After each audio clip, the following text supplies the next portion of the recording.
Angelina Sonda dipastikan akan bebas pada Kamis, tanggal 3 Maret tahun 2022, hari ini. Kabar ini ditegaskan Direktorat Jenderal Pemasyarakatan Kementerian Hukum dan Hak Asasi Manusia, Ditjenpas Kemenkumham. Ditjenpas Kemenkumham menyatakan akan dikeluarkan dari penjara pada hari ini. Bagaimana persiapan kebebasan Angelina Sonda? Jalani cuti jelang bebas, Angelina Sonda akan bebas murni April tahun 2022.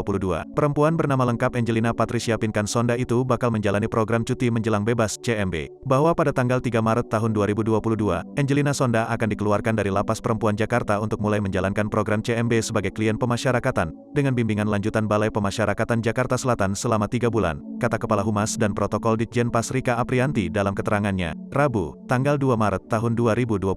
Mantan anggota Dewan Perwakilan Rakyat (DPR) itu adalah warga binaan kasus korupsi Lapas Perempuan Jakarta yang mulai menjalankan pidana terhitung mulai tanggal 27 April tahun 2012, dengan putusan pidana 10 tahun. Rika mengatakan, tanggal bebas awal Angelina Sonda adalah tanggal 27 April tahun 2022 apabila denda dan uang pengganti dibayar lunas. Selama menjalani pidana, Angelina Sonda mendapatkan remisi dasawarsa sebanyak 3 bulan. Namun, karena Angelina Sonda tidak membayar lunas sisa uang pengganti sebesar 4,5 miliar subsidi 4 bulan 5 hari penjara, maka waktu CMB jatuh pada tanggal 3 Maret 2022.